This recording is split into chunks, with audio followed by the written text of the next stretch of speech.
All right. All right, everyone. Welcome to the Tech and Tortillas basketball preview. I just got back from the exhibition game with A&M. Tech wins it at the end of the game. Tech ices it on 2 free throws from Pop Isaacs, who carried Texas Tech to the win with 30 points. Really impressive overall. I had concerns going to the game about the rebounding. They did get out rebounded by about 15, but A&M went to the line like 100 times, so there weren't a ton of chances for rebound. Just watching the game, I didn't notice a huge discrepancy, except for maybe a few possessions where A&M got some offensive rebounds. How the defense was going to look, I guess I'll throw it to y'all on the rebounding. What are your thoughts on that? How they can potentially prevent some of that? Because I know it's been issues for teams in the past. You basically only got Warren Washington that's going to be able to be down low. I think the big thing, Dallas, that I think about when you talk about rebounding is, we like to have those long, lanky athletes, right? Positionless players that we talk about. So with a team like that, there's going to be times where you do give up rebounds. The key in this, it may be oversimplifying, right? Don't give up offensive rebounds to the other team. So just limit that, and I think we can live with not winning the rebound battle, as long as you're not getting dominated, giving up a bunch of second chance points off of offensive rebounds. So I think we're going to live with it. But I think we like that. We like the 6'6", 6'7" guys who can guard a point guard and can guard a center. So I got no problem with, as long as we don't give up too many offensive rebounds. Yeah, I think that's well said. Also, another thing with the rule changes regarding the charge, a lot of those are going to be called blocks now. The thing I noticed in the game, like, it's a totally different defense. There's no switching on ball screens. There's no middle defense. Like, it's a more traditional man-on-man defense. So they did draw one charge, but there were a lot of fouls that were called that would have last year been called charges. So I think it's going to make a pretty significant impact, and it looks like they've adjusted. We talked about the big man depth, overall size. As long as you can lean on like those longer guys like Darian Williams and Devin Cambridge, I think you'll be okay. And then lastly, concern is a go-to guy, and I think we might have already gotten that answered with Pop going off for 30.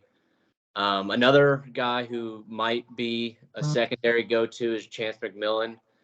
I was surprised how athletic he looked on the court, and he could shoot it just as well as Pop. Do y'all have any other concerns kind of going into the game and the season that, or some of the same ones I had? I'll jump in, Dallas. I guess for me, the biggest thing that I'm concerned with is just the turnover in general. It's always tough when you come in with just a new group. For the most part, obviously there's some returning, but the good thing I'm looking forward to is that a lot of the players coming in have tournament experience. So that's a good thing to bring into the roster, right? And I think that kind of gives a little bit of that dark horse potential when you have guys that are battle tested. But it's just always interesting because, yes, the pieces look like they could fit together. You can get excited about them, but until you see it actually unfold, you really don't know how they're going to tie in together. But we should see. It should be exciting with the especially with the tournament experience behind some of these players. Yeah, I agree. And tonight, like, they looked more cohesive on offense than I think they did all of last year. Like, the ball movement was great. I think they ended with 17 assists, which is really solid.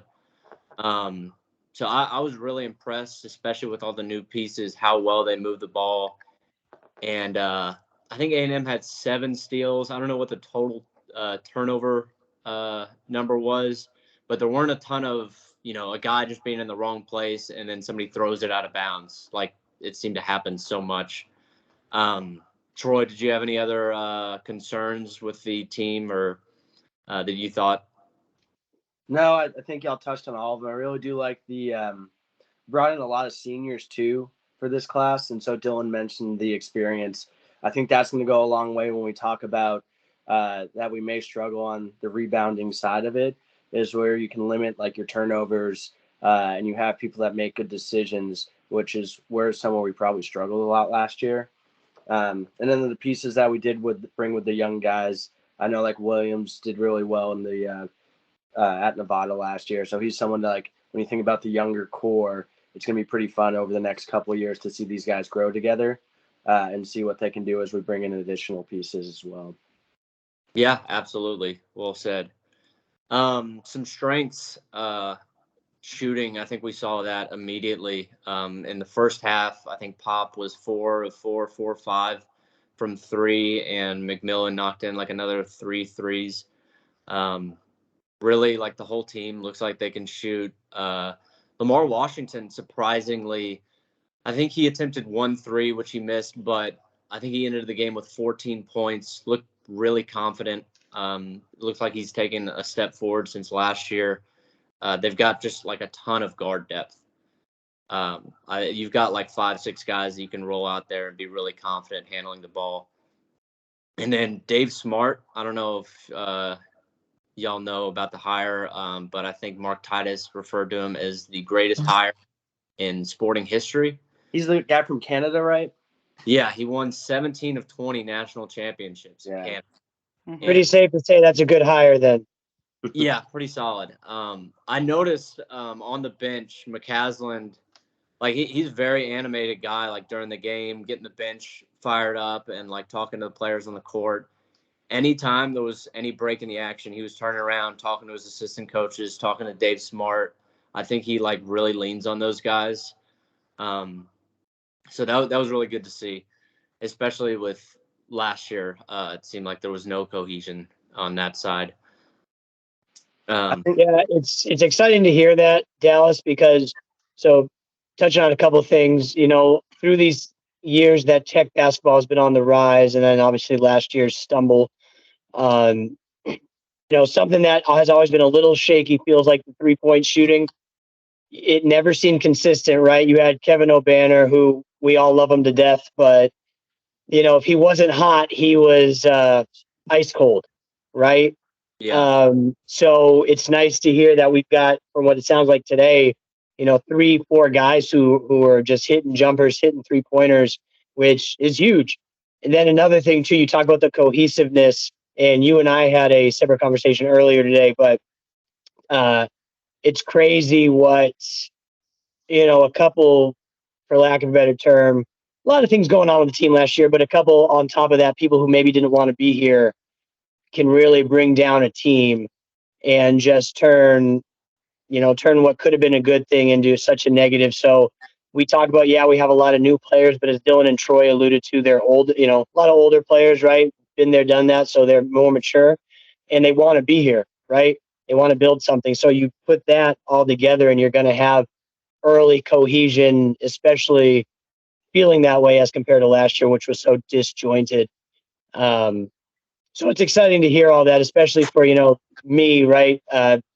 Just dumb fan who you hear all those big names out of the recruiting classes from the last 2 years, and a lot of those guys didn't stay, right?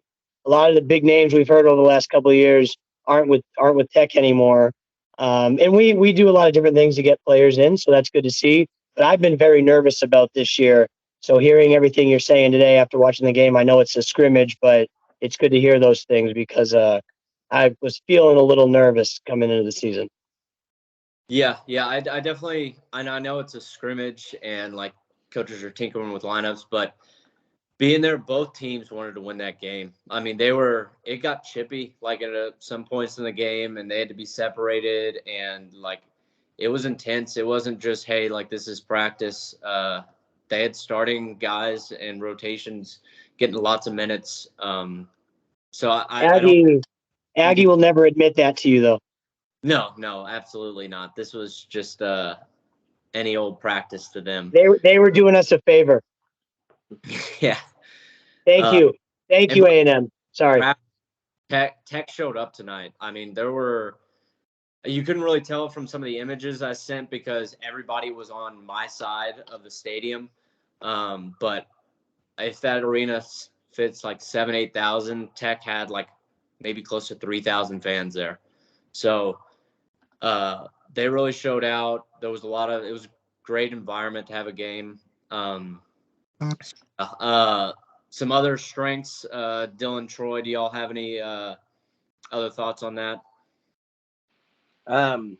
You brought up the coaching, and I want to touch on McCaslin as well. Even with UNT last year, like I know one of the main things that he focused on was like tempo and like just game control in general. And so I think as we, I'll bring up the weaknesses again. I think that will just maybe help maybe cover up some of our weaknesses because they're, hopefully going to control it. It seems like it was a pretty high scoring game tonight. So that didn't really showcase that. A lot of offense. But I think the defense is going to be very structured. And I know my father-in-law, he had many encounters with McCaslin at UNT and speaks very highly of him as well. And just that the guys always spoke very highly of him. So super excited to see what he does with Tech. There'll be some good stuff happening. Yeah. Yeah, I think I would have to agree there. I'm excited to see, especially everything you keep hearing, from the rumor mill about how it was the last, couple of years, right? Just kind of a change in leadership. And, I think the team needed a fresh start. I think we got rid of, people left, right? That didn't fit the culture of the team. Yeah. And I think now we can start kind of taking steps into the right direction, hopefully where we need to be and where we were a few years back, right? But I'm just kind of excited to see a team that, from what I'm hoping, is cohesive, actually wants to be there, play together, not just kind of miserable and going through the motions, right? So I'm just want people to be excited to be Red Raiders. Yeah. That shouldn't be too much to ask. I got one more thing. I'm pretty excited to just see the progression of Isaacs this year. Oh yeah.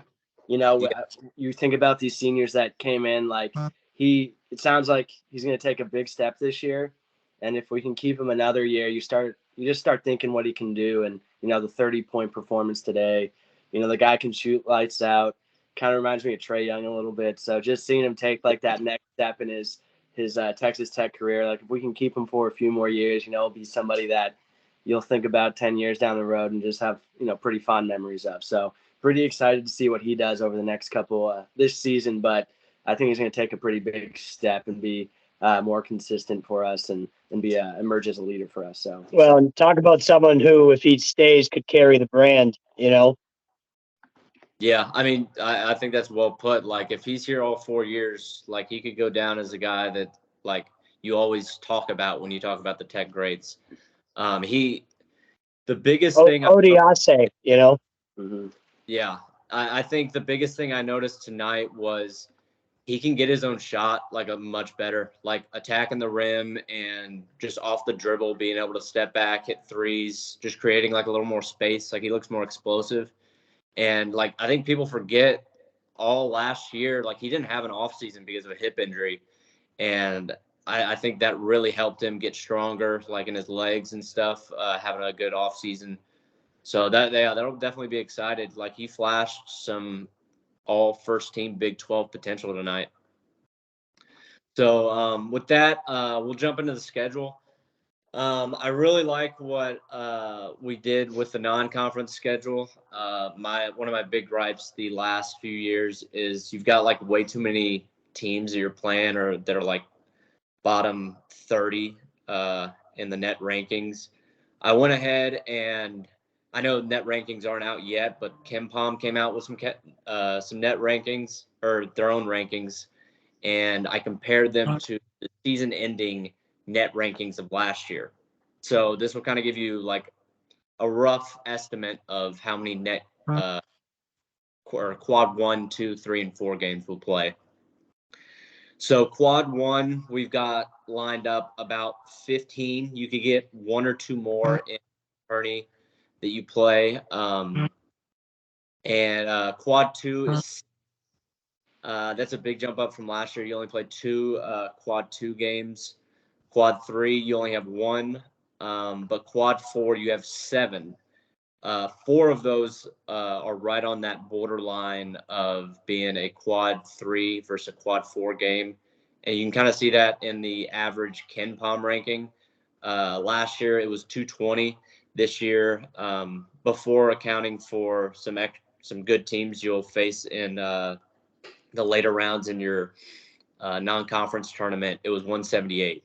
So that could go down to like 150, and that's a big difference. That could end up being like an entire quadrant average difference in your opponent. So I think you'll be tested early and often, and be more ready for Big 12 play. Y'all have any thoughts about that? Nick? I mean, at the end of the day, let's just make sure we beat the teams we should beat, right? I'm a simple man. I know who the good teams are. I know who the not good teams are, right? That's why I have you around. That's why I have Dylan, and that's why I have Troy. You guys keep me in line with the KenPom rankings and everything. But for me, it's a feel thing, right? I want to see the team feel good. I want to see cohesion. I want to see passing the ball. Troy's talked about it 3 times now. No turnovers, right? Yeah. Even at our best, 2019 turnovers, right? We got to hold on to the balls. So I want to see that. And then again, don't lose the games we shouldn't lose. We do that, I'm going to feel good. So, stronger non-conference is always fun. It makes for more fun games. But at the end of the day, if we lose those games, it still ain't fun, right? Yeah. Well, and I think where the difference this makes is your seeding in the NCAA tournament, because I mean, when you're a 3 seed and went to the national championship game, those games where you're playing like KenPom 330 and KenPom 351 and those teams, that probably kept us out from being a 2 seed. So it might not seem like much, but if you've got 5 quad 4 games versus 9 quad 4 games, it can actually make a difference in those end of year rankings. So there was just a note that I thought was kind of significant. It's just changed from the past 2 head coaches to maybe get a little more competitive in those non-conference games. Yeah, so it was great. I mean, and I think that right there. So how you just put that, right? I think it's important that you explain that, right? So that way we understand why it's important. Because I hear it and I understand quad 1, right? More difficult teams and things like that. But difference between a 2 seed and maybe if it was a few more quad 4 games, maybe it's a 5 seed, right? That matters. So it's good to hear why it matters, and we'll see, right? The goal is let's get in the tournament, and then we'll go from there.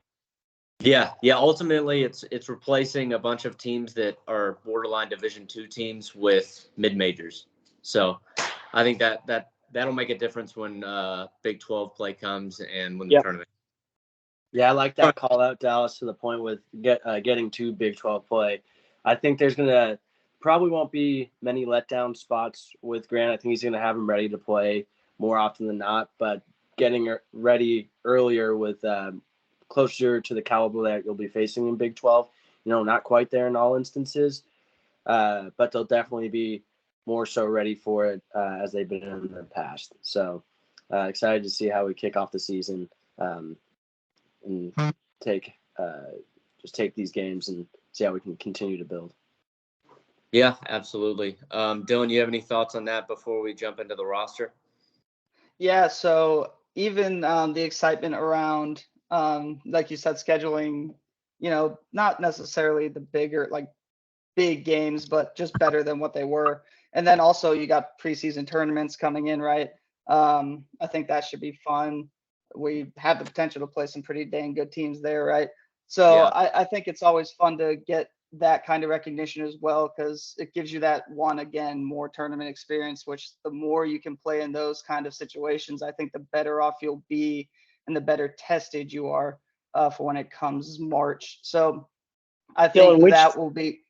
Which up, Nick? which preseason tournament are we in? Is it the same one as last year, Maui Invitational? The Battle for Atlantis, right?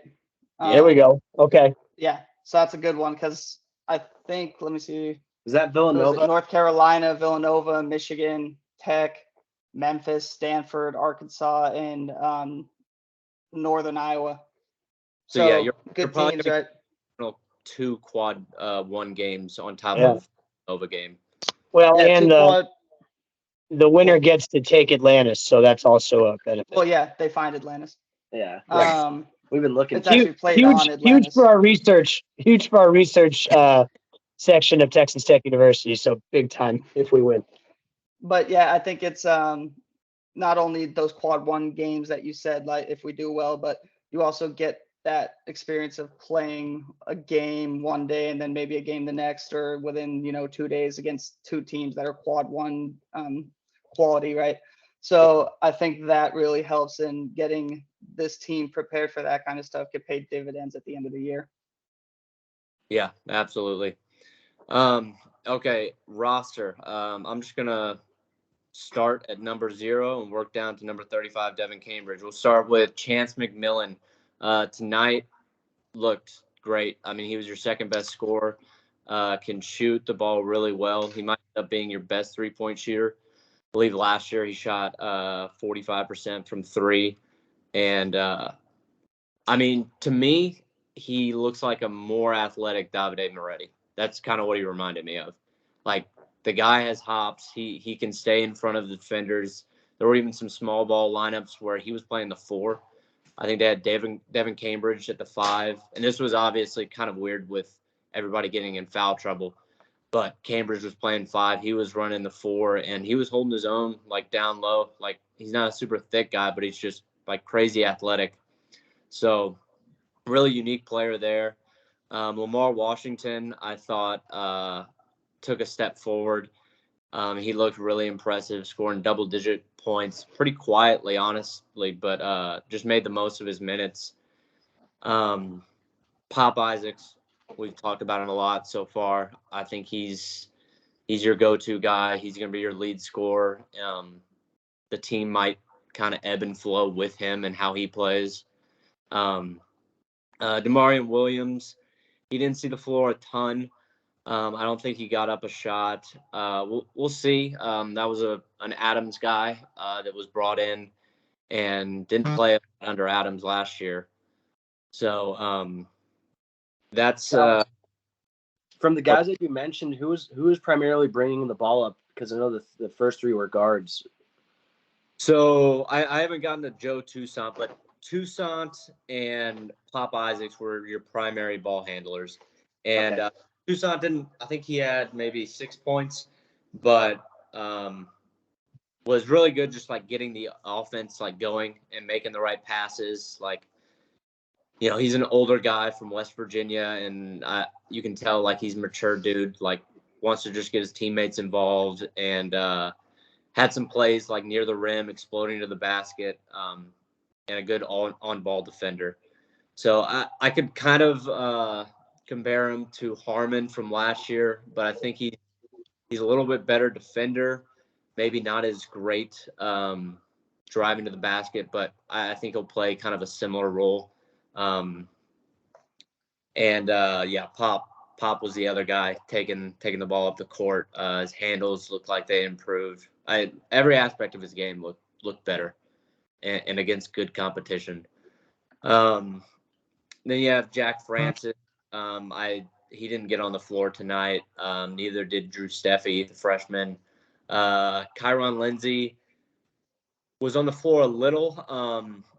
Honestly, didn't notice any plays or anything that he made. I was interested. They really didn't go to a power forward when Washington came off the floor. They kind of seemed to go just with like a mixture of Devin Cambridge, or Lindsey was out there a little, or Jennings was a little, but then Darian Williams was out there a lot with Cambridge when Washington came out. So I think, like Nick mentioned earlier, when Washington's not in or we're not able to rebound, you want to get in those like long athletic guys. And Devin Cambridge certainly is that. I think he might be your best on-ball defender for the year. Yeah, looking at it, you honestly could have a lineup of, 5'6" guys and above, but not one of them is over 6'9". Yeah. Washington's My understanding from a few things I've been reading and a few things I've been listening to is that's the goal. Which, I mean, hey, like we see it in the NBA now, and we see it with a lot of the good teams. That's the way it works now. So, with the exception of if you have that superstar 7'1" guy like Giannis, right? But I mean, most teams are going to that, like Troy said, 5, 6, 6 dudes. Go play every position. So I like it. Yeah. Number 22, Warren Washington, is your only guy over 6'8", 7-foot center. He was all right on the boards, made some plays down low. What I was impressed with, and we've heard this kind of in the offseason, is the dude can pass. Like, he made several impressive passes in the lane where you've got guys cutting wide open as another defender collapses onto him, like trying to double team. And he made some really impressive passes to get open layups. So I think that'll be kind of his role, kind of like an 8-and-8 type guy, and provide some shot blocking on defense, which I think he had 2 shots blocked. Well, no, he had one. He had one that was called for goaltending. It was not goaltending. But Emili Yalaho, this was your only freshman that McCaslin recruited. He actually got some time. He was your other, I think what he's listed like 6'7", 6'8". Yeah, I was just actually surprised. He got a decent amount of time, maybe like 8-9 minutes, and came in to spell some guys when there was quite a bit of foul trouble in the second half. And he didn't make any like highlight plays, but with a freshman coming in, starting or playing some minutes like that, you kind of just want him to look comfortable. And I thought he did. Like, didn't make any mistakes and just played solid on defense. Kerwin Walton got some more time than Demarion Williams. Again, this is another Adams guy that came over from North Carolina and had a few open threes that he couldn't make, but was pretty active, I thought, on defense. The whole team looked much more bought in and active on defense, even though it was a different defense. Part of that might just be because guys are having to fight over screens instead of switching. But yeah, he looked comfortable. Just shot wasn't falling tonight. Then Robert Jennings, like I mentioned, not a ton of playing time, but he was solid when he was in. Again, nothing special, nothing terrible. And Devin Cambridge rounded out at number 35. He was starting, your best on-ball defender, and arms like freakishly long. Like, looks bigger than he is out there, especially going for rebounds. He had a alley-oop dunk where his head's above the rim, and he caught the ball like almost above the backboard. Like, really good athlete. I think he made 2 threes out of the corner, so he kind of seemed like he could do it all, and that's kind of what you want out of that wing position. Where's he from, Dallas? He's the other Arizona State. So him and Warren came over together. That was the other thing I liked about the 2 guys we brought in. Like, those guys have played together too, so like that's gonna go a long way when you think about these early games. Yeah. Mentioned like the cohesiveness of the unit. Like, maybe it's gonna take a second, but we have seniors, guys that have played together. Like, I think that's gonna go a long ways. So that's pretty exciting too. Yeah. I think they like the starting lineup. You've got Warren Washington and Devin Cambridge, who have experience together. Old guys have experience together and experience in the tournament. Then you've got Darian Williams, who is like just crazy efficient. You saw like at Nevada, I think he averaged like a 3-to-1 assist to turnover ratio. Mm-hmm. So like you've got just a bunch of, and then Joe Toussaint, an older, I think he's 5th-year guy from West Virginia, and Pop Isaacs. Like, that starting lineup is just solid. They didn't make mistakes. They just played like really solid basketball. And then you had some good guys like coming off the bench, like we talked about. Chance McMillan was really good off the bench. Yeah. Well, and Tucson understands the John Denver culture as well, so he's already a fit. Yeah, the transition. Yeah, it's an easy move. So we'll do a little roundtable thoughts on the roster. Any questions y'all have about the game from me? Nick, you want to start it off? Yeah, so honestly, and again, we've talked about this a lot. I've been very nervous about this basketball team just because, again, I think all the guys we've heard of that were like the bridge guys after the last couple of years weren't here anymore, right? We heard about Fardaz, we heard about, what's his name, Ramsey, right? All these like highly recruited guys, Tyson, who, aren't here anymore. For whatever reason. And so I think that made me nervous just thinking about that. What I can tell you is hearing again, right, my Texas Tech brain, seeing how the game went today, hearing everything, I'm already thinking national championship, ready to rock. This, Troy said it. We've got two kids from the same school, so they're buddies. We got them. We've got some old guys that are on the team. We've got Pop, who's great, right? So I'm feeling great again hearing this. You got me rocking and rolling about Texas Tech basketball, and that's good because I needed this injection of positivity because I was just a little nervous. That's pretty much it, man. Ball control is job control, right? So as long as we don't turn it over, I think we're in good shape. Can't wait for the first game. Yeah, absolutely. Dylan? Yeah, I think I kind of said I'm like excited about the experience coming in as far as tournament experience, but for me, Dallas, I know you kind of touched on a little bit, I guess, before I kind of go in on some final thoughts. I know you explained kind of after like Washington comes out of the game, what does that look like? But did we struggle with any of the size after he came out? Was that kind of a worrisome thing? Were we able to grab boards? Did they kind of just put out a bigger lineup to try to overpower us? Like, how did that look? So the weird thing is the flow. They had so many free throws that there weren't a ton of possessions with Washington out that didn't end in a free throw, and all of those fouls were, or it seemed most of them were out on the perimeter. Like guys, like getting called for hand checks that were, I thought, like really soft. So from what I saw, like the rebounding, I mean, it wasn't great. In the first like few possessions of the second half, they got like a stretch of offensive rebounds, and I was like, oh boy, like is this the rebounding struggles we've heard of? But then they called a timeout. There was some kind of conversation, and then I didn't really ever notice it. Like, I mean, like, before when we've had rebounding trouble, you're like screaming like grab a rebound. And we didn't get many on the offensive side, but I didn't feel like it was a liability when we went that small on the defensive side. And I think that was one of those things where like it was noticeable, like Cambridge's length and his athleticism, that he was still able to like play bigger down low. Okay. And yeah, that's that's good because the thing that scares me to death is you go through these Big 12 games and all that. What happens when Washington's tired and foul trouble? They start kind of targeting them because they know, you have teams like Kansas, right, that brings in Hunter Dickinson. Like, if you have these teams that have these big, powerful, dominant guys, do we have the depth to kind of hang with them, right?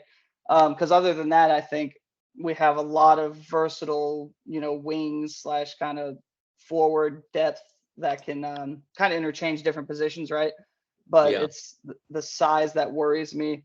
But other than that, I just love bringing in experienced guys that have that tournament experience because that comes a long way. So I really think this Tech team could be a dark horse team. You kind of have that breakout star potential with Pop Isaac. So you have that guy that can go get a shot when needed, can get hot and really carry a team if things aren't working. So I like what I see in that case. I'm just kind of worried that if we do get in foul trouble or anything like that, if our depth and the front court can kind of hold up. But other than that, I foresee us having a good year. I know we're predicted to be pretty much middle of the table in the Big 12, right? But I think this is a tournament team, especially with the experience. I really think that we could have a good year and kind of start off on a good foot with McCasland. Yeah, I agree. And it's kind of hard to tell. Like it is a scrimmage, and like you could definitely tell they were playing with lineups.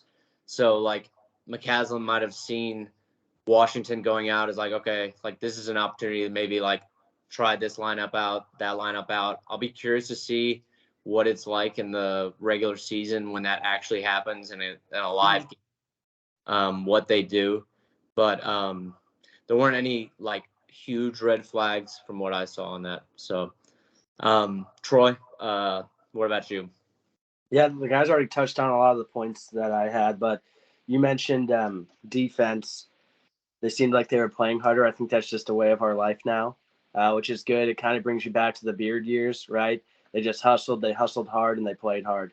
And I think we're going to get back to that mentality. And really, Adams had that concept. It just seemed like he wasn't in it a lot of the times, though. Like, we just made bad decisions. We thought we played good defense, but we never did. It's just like a lot of carelessness in a lot of those games. And so I think we kind of get back to those roots of, hey, you're going to come into our house and we're going to play hard and you're going to feel it. So I really like that concept, and I think it will go a long way with us. It will keep us in games. I was a little surprised that when you said Washington when he was out, that Jennings and Lindsay didn't get a little more playing time maybe. Curious to see how that will shape up because they are two of our bigger guards. So I think you do want to see a little bit of size when they're not in there.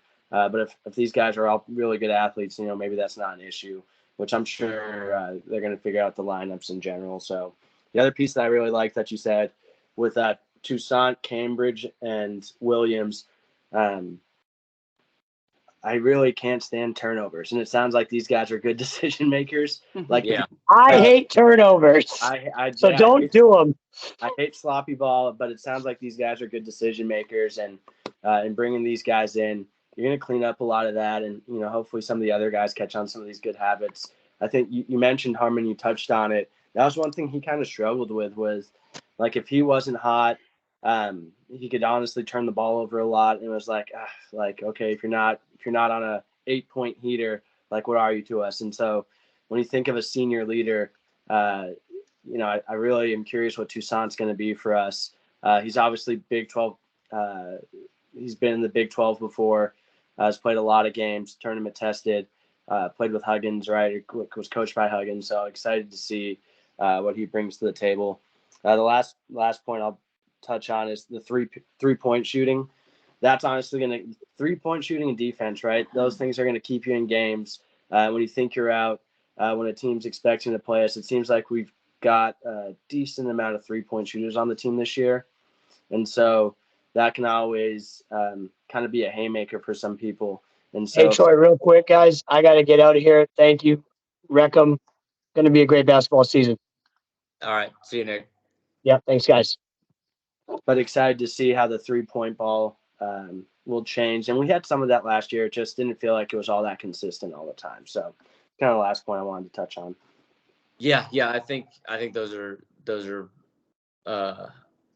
really key points you made there. One thing on like comparing Toussaint to Harmon is like you kind of mentioned, like sometimes like Toussaint or Harmon would like dribble the ball a bunch, and then that would like sometimes lead to turnovers, especially like if he wasn't hot. I did not see that at all from Toussaint. Like he's got the ball, like, and he's making decisions like, do I attack or do I pass? So I think that'll be like a noticeable difference. And last year there was like some stuff to be said about Pop's turnovers. I thought he was much improved today, especially with how much of the offense ran through him. I think he had like 1 or 2 turnovers, but it was nothing like egregious. Like no passes that are just way off or just like fumbling, losing the ball. He just looked totally comfortable with the ball in his hands. So lastly, I guess we'll make some predictions of what we think the season will entail. Dylan, what do you got for us? Some hot takes. Where do you think we end up? I'm trying to look. Have they posted the win totals yet? I don't know. Because I want to see what ours was. We're only like a week and a half out. Yeah, that's why I'm like they should be somewhere. I don't know why I can't find them. I would guess we're right like around 17, 18 wins.